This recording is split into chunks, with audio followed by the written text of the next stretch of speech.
Boa noite a todos.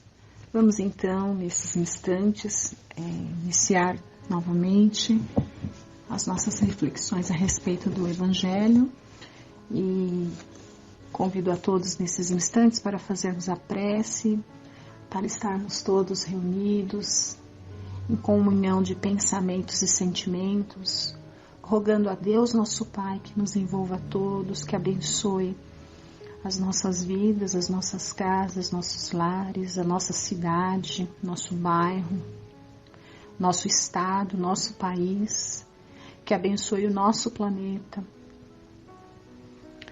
que possamos estar nesses instantes com o pensamento totalmente voltado à nossa casa, a casa de Frei Fabiano de Cristo, nos imaginando no salão, ouvindo a palestra, imaginando, cada um à sua maneira, os desdobramentos do trabalho maravilhoso que lá é realizado.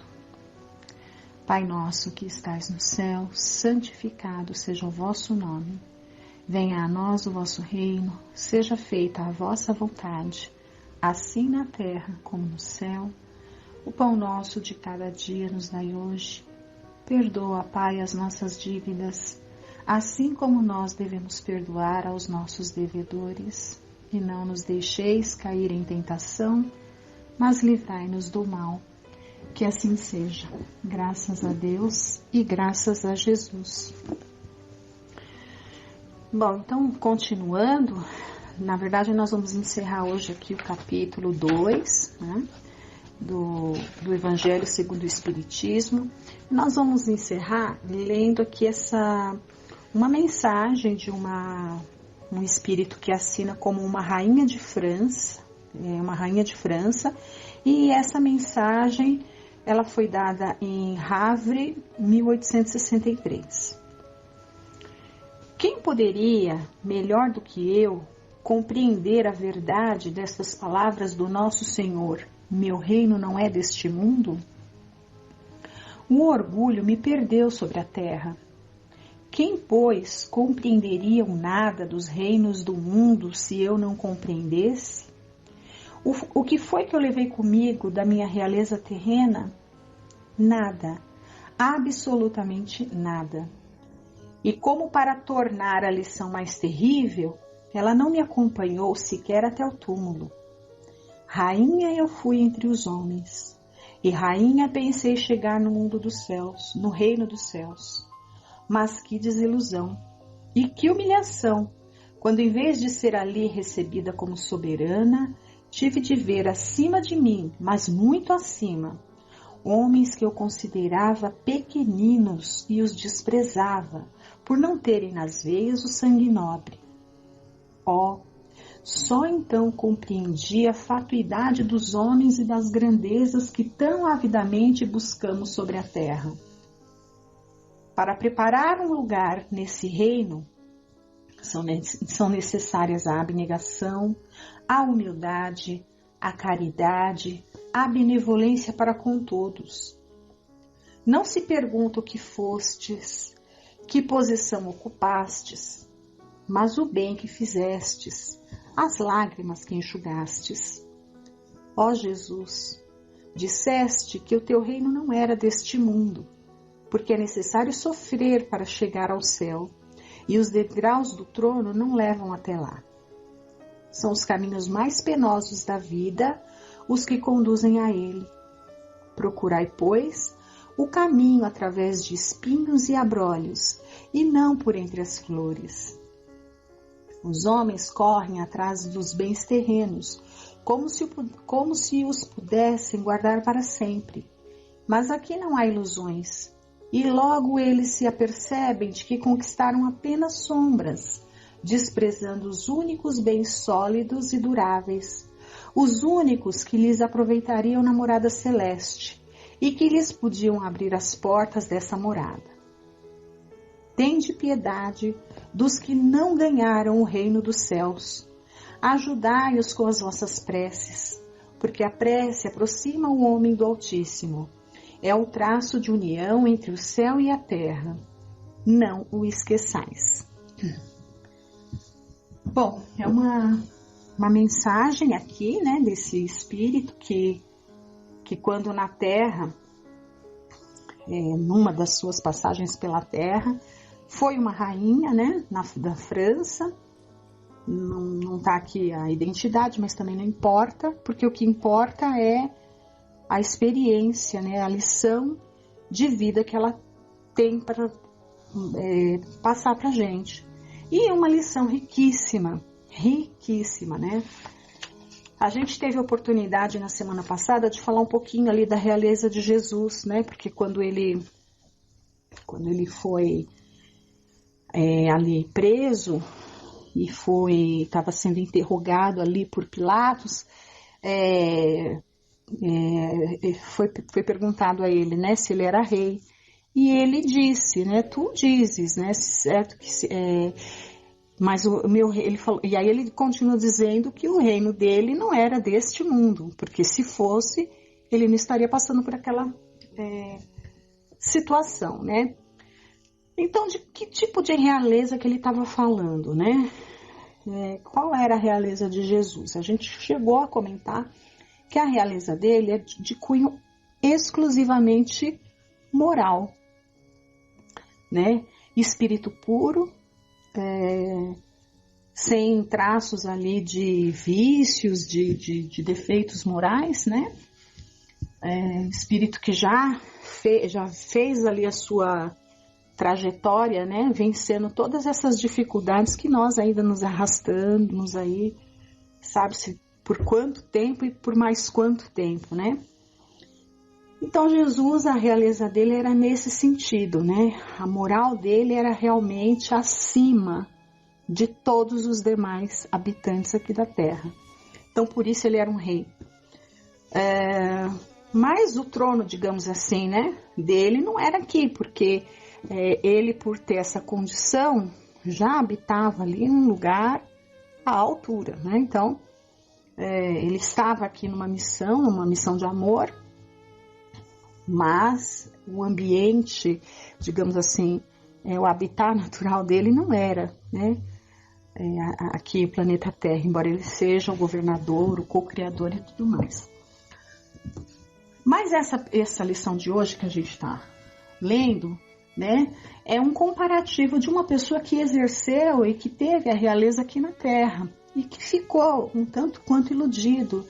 E a gente tem aqui a possibilidade de fazer reflexões como que as vantagens, né, são complicadas e difíceis e perigosas aí para nossa existência eterna enquanto espíritos, né? Porque muitas vezes a gente pode achar que a posição que a gente ocupa, ela vai nos conceder privilégios sempre, mesmo depois que a gente morre, né?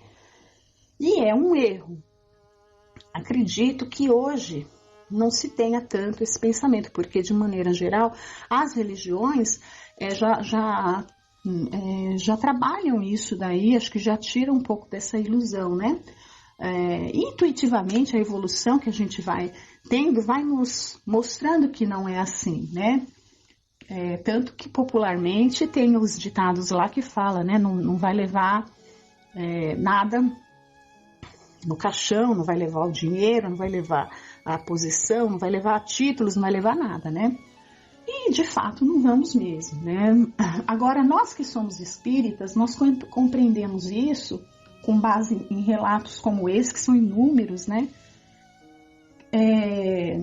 Nós compreendemos isso aqui de uma forma muito mais concreta, né? Muito mais concreta. E esse relato aqui dessa rainha que fala, né, que quando chegou do lado de lá, se desiludiu e se sentiu humilhada. Por quê? Porque chegando do lado de lá, pôde constatar que o fato de ter sido rainha não favoreceu em nada, né? Ela não tinha nenhum outro tipo de qualidade moral que pesasse na balança do lado de lá, digamos assim, né? E ela mesma vai fazendo essas reflexões à luz sempre do Evangelho, né? Ela fala, Jesus, disseste que o teu reino não era deste mundo. Então, certamente ela já com conhecimento do Evangelho, né, a ponto de citar uma passagem dele, ela vem nos aconselhar. O que ela vem fazer aqui? O que ela está fazendo? Esse conselho dela nada mais é, né? A ficha cai, percebe ali a realidade, percebe que ficou uma existência talvez fútil, talvez cruel, talvez, né, improdutiva no sentido de fazer o bem. E no momento que se evangeliza, ela, quando dá essa mensagem, né, pedindo para que nós, né, mostrando, aconselhando a gente, aconselhando a quem fosse ler essa mensagem a se transformar enquanto é tempo, ela está fazendo um trabalho de caridade, porque ela está usando ali a experiência dolorosa dela para tentar prevenir para que outros não passem pelas dificuldades pelas quais ela passou, né? Então ela está trabalhando no bem, ela está tentando fazer, ela está fazendo um bem, e quantas pessoas ouvirem esse relato dela, ou lerem esse relato dela e procurarem fazer diferente do que o que ela fez, né? E começar a fazer o que ela aconselha fazer aqui, olha, que ela diz assim, que para ter um lugar no reino dos céus são necessárias abnegação, humildade, caridade, benevolência para com todos. Então ela está falando, ela está aconselhando como é que nós devemos ser, ou tem pelo menos procurar ser, né? E outra parte aqui que eu achei interessante, quando ela, no finalzinho, pede, né? Ela fala, ela dá um conselho para que tenhamos piedade daqueles que não ganharam o reino dos céus, né? Que são esses que não ganharam o reino dos céus? Se a gente for pensar friamente, né? No mundo de provas e expiações, onde predomina o mal, todo aquele que não procurar aproveitar da melhor forma possível o tempo da encarnação fazendo aquilo que consegue fazer, porque a gente já consegue fazer muita coisa, muitas vezes nos falta boa vontade, né? Aquele que não se esforçar por fazer alguma coisa de melhor, certamente são aqueles que não vão ganhar o reino dos céus, né? Não vão ter condição de chegar do lado de lá, sequer acolhidos numa colônia ali e tudo mais. Então, se a gente quer ter um desencarne, né, um retorno para o outro lado, com condições assim minimamente tranquilas, né? Porque para mundos superiores, né, a gente não vai mesmo, não tem como pular degraus, né? A evolução ela requer um trabalho ali, às vezes lento, às vezes nem tão lento, né? Mas é fato que a gente ainda vai estar passando ali por situações de maior aprendizado, de maior vivência, ainda precisamos extirpar sentimentos que a gente ainda tem muito arraigado, né? Orgulho, egoísmo, a gente tem muito isso ainda. E aí a gente vai galgando degraus aí em mundos, né? Melhores, mundos regenerados, mundos felizes e tudo mais. Mas o simples fato da gente ser recebido, por exemplo, né? Por amigos, amigos de outras encarnações, pessoas queridas, né? Ser recebido, por exemplo, na casa de Fabiano, olha que maravilha, mas a gente precisa lutar por isso. Se a gente ficar parado sem fazer nada, se a gente não se transformar minimamente, não vai ser exatamente, não vamos conseguir isso, né? Nós vamos ali ser atraídos para um lugar compatível com o tipo da nossa vibração, né? Então, temos sim que começar a trabalhar agora e construindo esse reino, né? Esse reino vai ser construído dentro do nosso coração, com as nossas atitudes, com as nossas ações, com os amigos que nós vamos conquistando, seja aqui encarnados, seja do lado de lá, sempre acolhidos, né? Então é a paz, né, de consciência que a gente vai adquirindo, para que a gente realmente se sinta numa condição de estar ganhando o reino dos céus aí no futuro, né? Então, assim, que a gente possa realmente refletir sobre os ensinamentos desse espírito, né? Esse espírito deixou esses riquíssimos ensinamentos para a gente, passando um pouco da experiência dela, né? E que a gente, de fato, possa fazer a transformação necessária. A gente tem os livros todos da doutrina, a gente lê, a gente estuda, e eles formam a base do nosso, o sustentáculo da nossa razão, né? Então, quando a gente pega e faz um trabalho, seja esse trabalho de sessão, de estudo, ou sei lá, né? Estamos realizando um trabalho intelectual, isso é ótimo, porque vai abrir as portas aí da nossa razão e a gente vai estar convencido realmente, né? Do que é que temos que fazer. Mas a redenção mesmo, ela vem nas obras, na mão, na massa, né? Trabalhando no bem, sempre fazendo o bem, da maneira que possamos, que realmente a gente vai estar se redimindo, né? O estudo vem abrir as portas da razão para esse conhecimento, mas é a ação mesmo, é a prática que vai fazer a verdadeira transformação. E aí eu trago aqui para a gente ler, aqui do livro Religião dos Espíritos, de Chico Xavier, pelo Espírito Emmanuel, né? Tem um trecho aqui que eu vou estar lendo para a gente. Beneficência esquecida. Reunião pública de 19 de janeiro de 1959, questão 920. Ela é feita acerca da questão 920 do livro dos Espíritos, né? Na solução aos problemas da caridade, não ouvides a beneficência do campo mais íntimo, que tanta vez relegamos à indiferença. Prega a fraternidade, aproveitando a tribuna que te compõe aos gestos e discipline a voz. No entanto, recebe na propriedade ou no lar, por verdadeiros irmãos, os companheiros de luta, assalariados a teu serviço.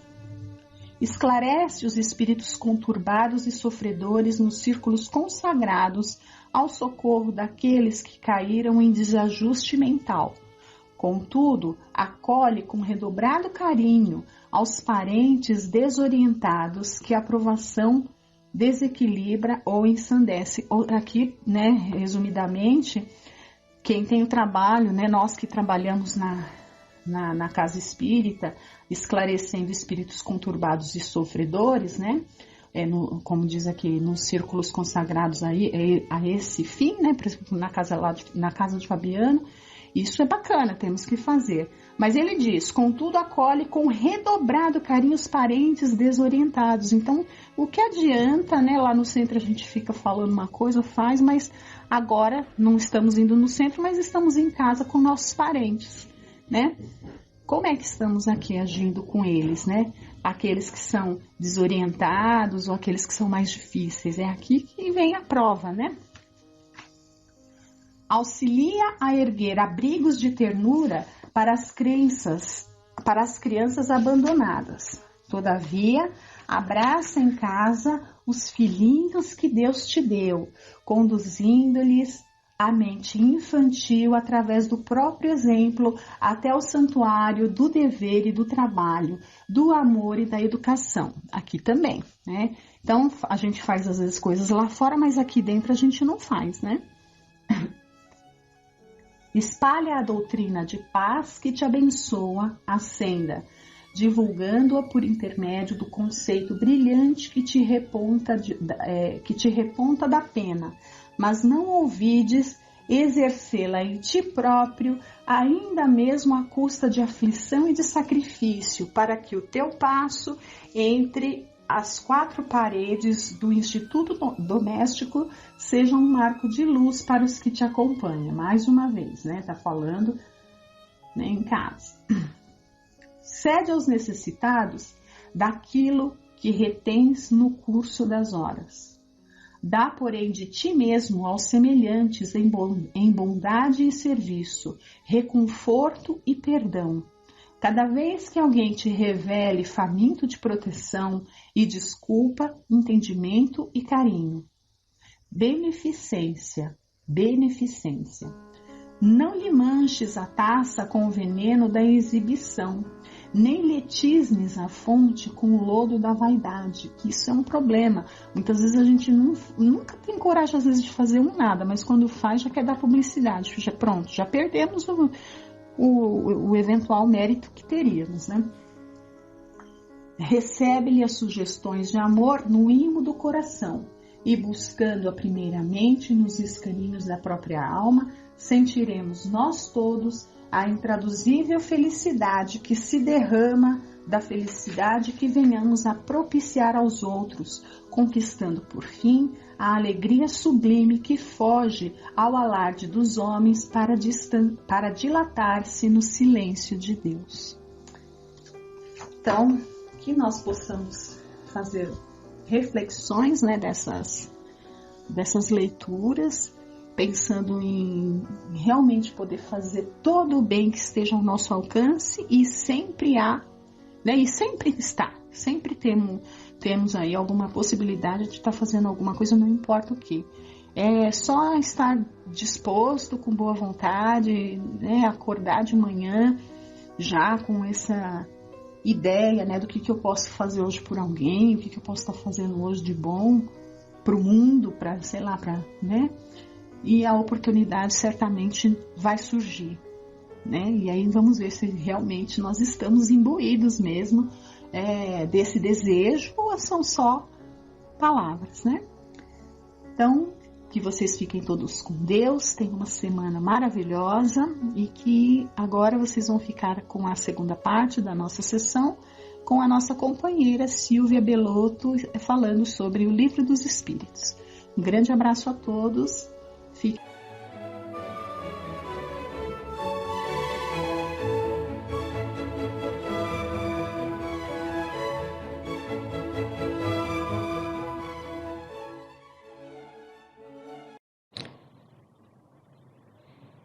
Obrigada, Sueli. Boa noite a todos. Nós vamos continuar agora com o estudo do Livro dos Espíritos. O capítulo 2 da Encarnação dos Espíritos, o item que fala sobre o materialismo. Questão 147. Por que os anatomistas, os fisiologistas e, em geral, os que aprofundam a ciência da natureza são com tanta frequência levados ao materialismo? Resposta: o fisiologista refere tudo ao que vê. O orgulho dos homens que julgam saber tudo e não admitem haja coisa alguma que lhes esteja acima do entendimento.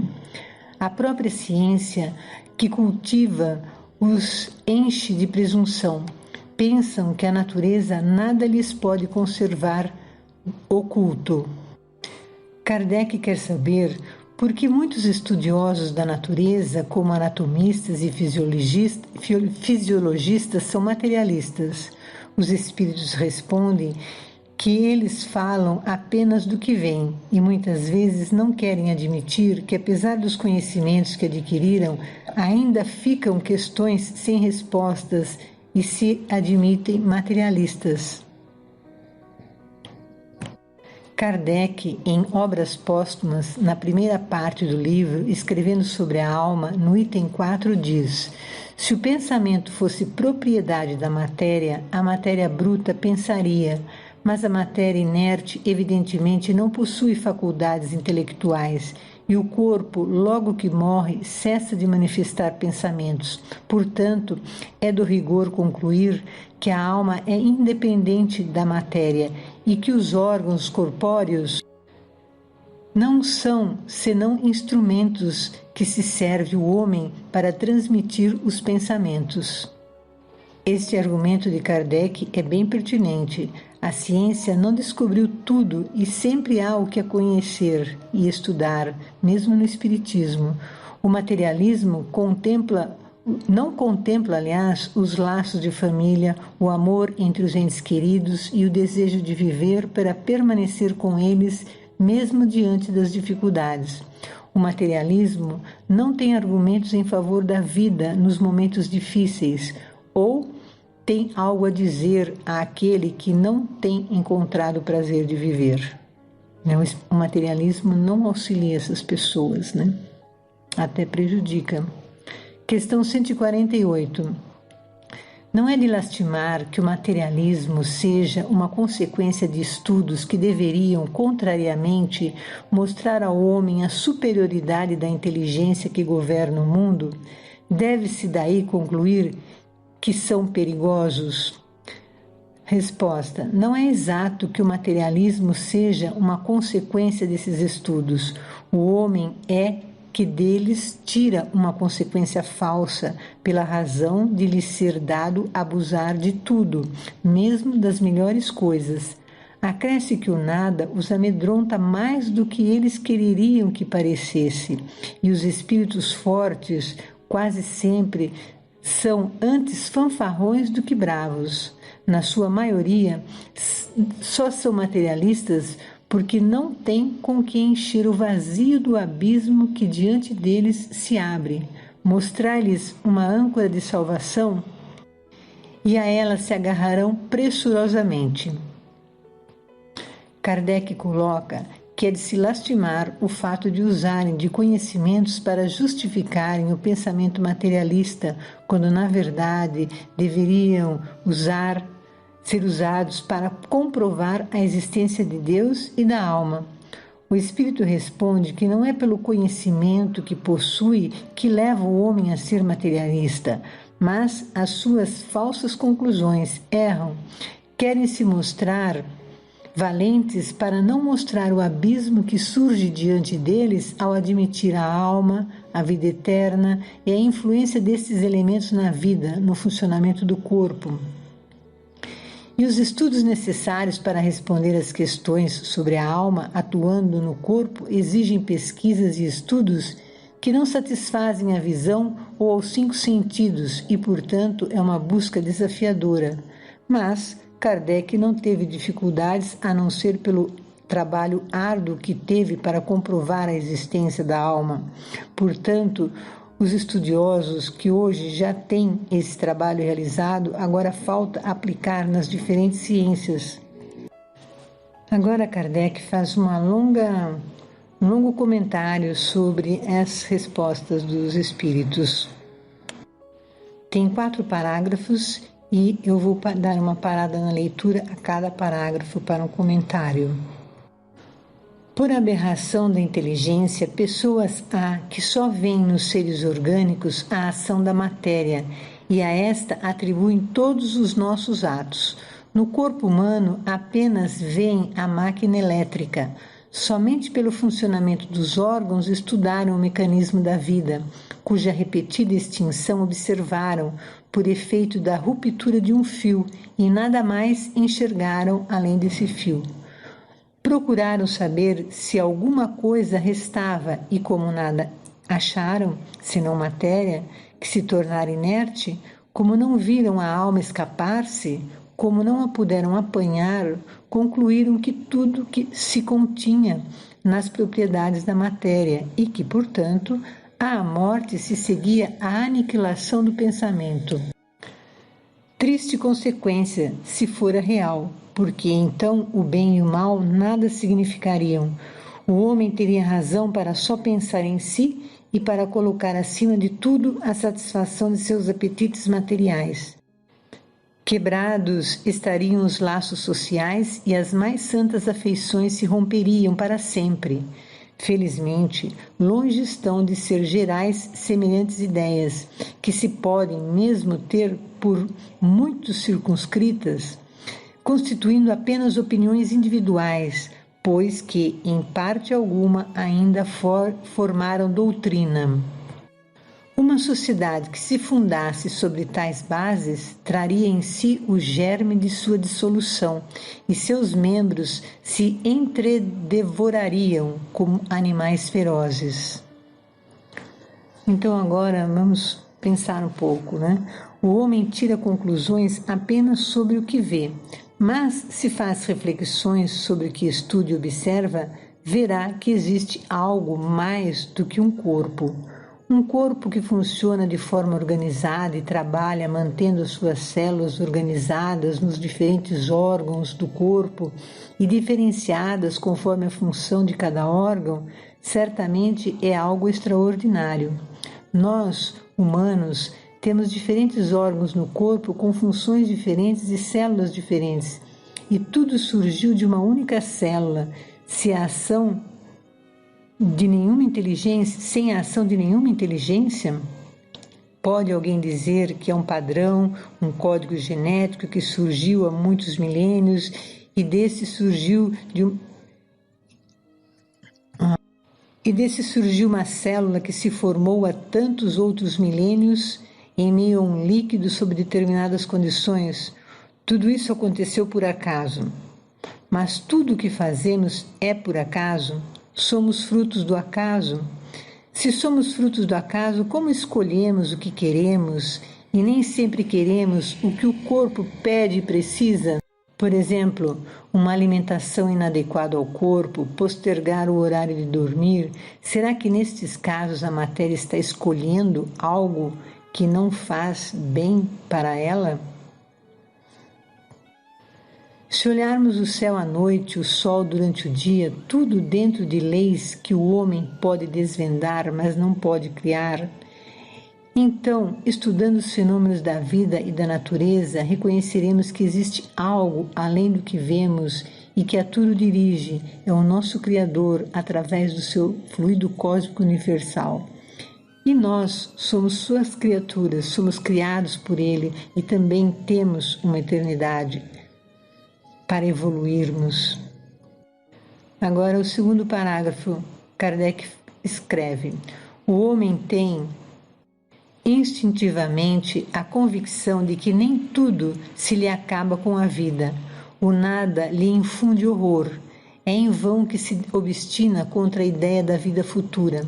Ao soar o momento supremo, poucos são os que não inquirem do que vai ser deles, porque a ideia de deixar a vida para sempre algo oferece de pungente.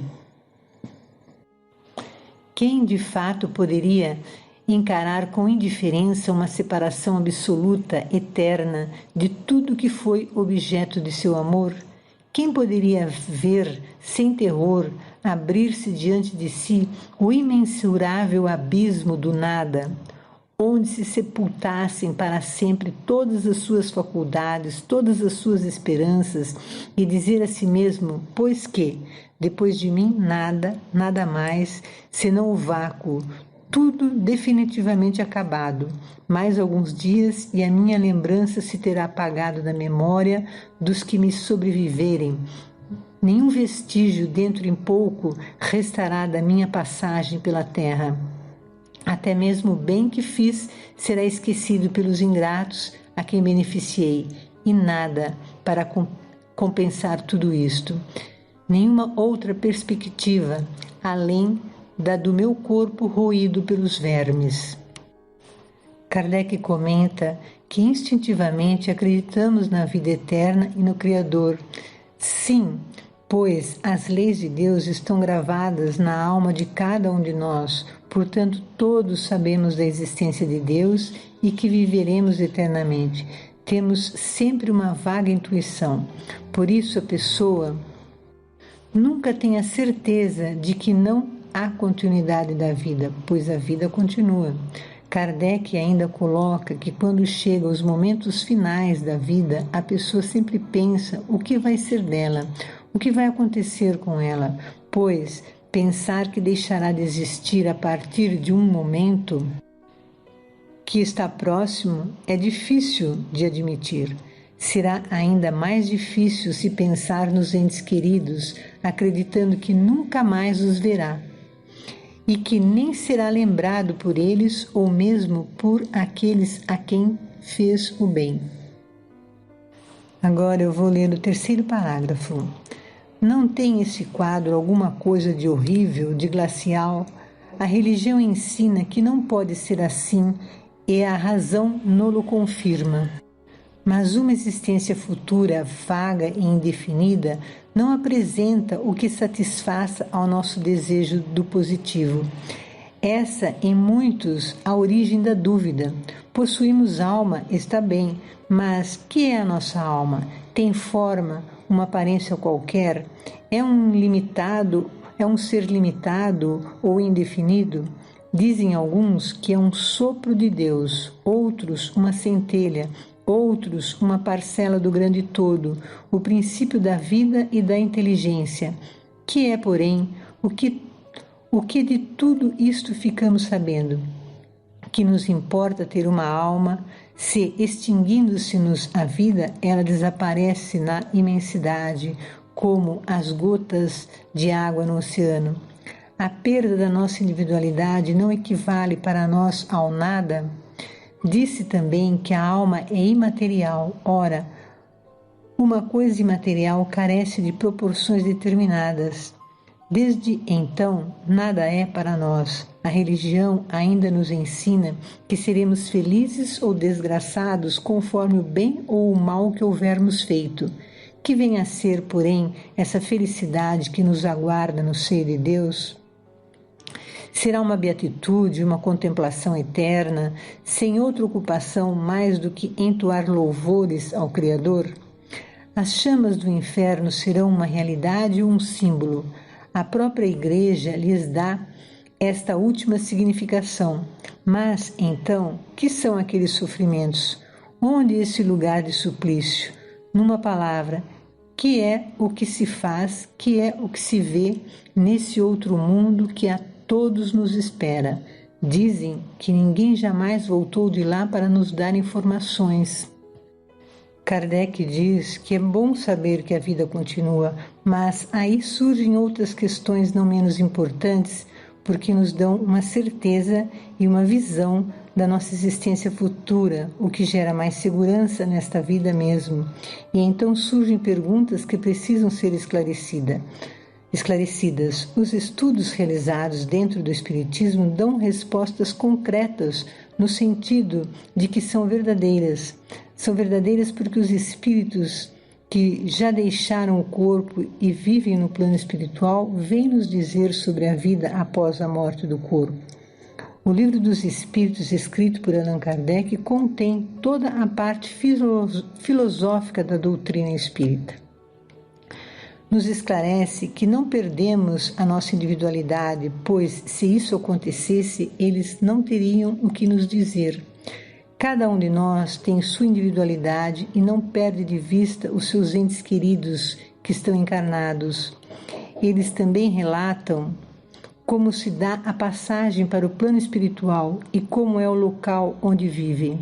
E ficamos sabendo que o plano espiritual tem suas paisagens muito diversificadas e cada um vive num ambiente conforme o seu padrão vibratório e as realizações que conseguiram enquanto encarnados. Também há muito o que fazer no plano espiritual. O inferno, como é imaginado, não existe, embora existam lugares difíceis para aqueles que não buscaram o seu aperfeiçoamento intelectual e moral, não procuraram evoluir. Depois de tudo isso que vimos e podemos estudar e conhecer mais, não poderemos dizer que ninguém voltou de lá para nos dar informações, pois, como já disse, o Livro dos Espíritos foi escrito a partir de comunicações dos Espíritos e toda uma doutrina foi criada a partir de manifestações espirituais. Vamos agora ao 4º parágrafo. É erro dizê-lo e a missão do Espiritismo consiste precisamente em nos esclarecer acerca desse futuro, em fazer com que, até certo ponto, o toquemos com o dedo e o penetremos com o olhar, não mais pelo raciocínio somente, porém pelos fatos. Graças às comunicações espíritas, não se trata mais de uma simples presunção, de uma probabilidade sobre a qual cada um conjecture à vontade, que os poetas embelezem com suas ficções ou cumulem de enganadoras imagens alegóricas. É a realidade que nos aparece, pois que são os próprios seres de além-túmulo que nos vêm descrever a situação em que se acham, relatar o que fazem, facultando-nos assistir, por assim dizer, a todas as peripécias da nova vida que lá vivem e mostrando-nos por esse meio a sorte inevitável que nos está reservada de acordo com os nossos méritos e deméritos. Haverá nisso alguma coisa de antirreligioso? Muito ao contrário, porquanto os incrédulos encontram aí a fé e os tíbios a renovação do fervor e da confiança. O Espiritismo é, pois, o mais potente auxiliar da religião. Se ele aí está, é porque Deus o permite, e o permite para que as nossas vacilantes esperanças se revigorem e para que sejamos reconduzidos à senda do bem pela perspectiva do futuro. Como já vimos, a vida continua no outro plano. Reencontramos entes queridos, trabalhamos, temos horas de lazer, estudo com os mais diferentes temas conforme seus interesses e necessidades de desenvolvimento. Aproveitar o tempo aqui é abrir caminhos para chegar mais facilmente lá no plano espiritual, dar o melhor de si em prol do desenvolvimento próprio do meio em que vive.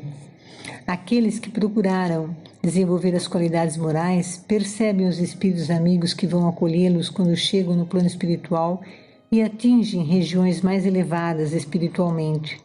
Aqueles que continuaram nos erros, no egoísmo, encontrarão outros na mesma condição e o ambiente já não é nada acolhedor. O inferno, um lugar onde aquele que entra nunca mais sai, é um grande engano, como já vimos em outros momentos. Deus criou a lei do progresso e ficar eternamente sofrendo não é progredir. Não podemos mais dizer que ninguém veio nos contar como é a vida depois da morte. Os estudos desenvolvidos por Allan Kardec deixam bem claro que a vida continua. O livro escrito por ele, chamado O Céu e o Inferno, tem relatos de espíritos nas mais diferentes condições. Há relatos de espíritos felizes, espíritos sofredores, espíritos em condições medianas, criminosos arrependidos e suicidas, e ainda de espíritos endurecidos. Vemos então, pelos estudos dessa doutrina abençoada, que nada fazemos que nada que fazemos fica em vão. Jesus disse: das ovelhas que meu Pai me confiou, nenhuma se perderá. Confiemos em Deus sempre, oremos muito e procuremos fazer a nossa parte. Finalizando, façamos a oração que Jesus nos ensinou, pedindo por todos os que sofrem pelos seus erros, pelas suas dificuldades morais ou materiais, e por todos os doentes, médicos e enfermeiros deste planeta. Pai nosso que estais nos céus, santificado seja o vosso nome. Venha a nós o vosso reino de amor e paz. Seja feita a tua vontade, assim na terra como nos céus. O pão nosso de cada dia dai-nos hoje. Perdoai as nossas dívidas, assim como nós perdoarmos os nossos devedores.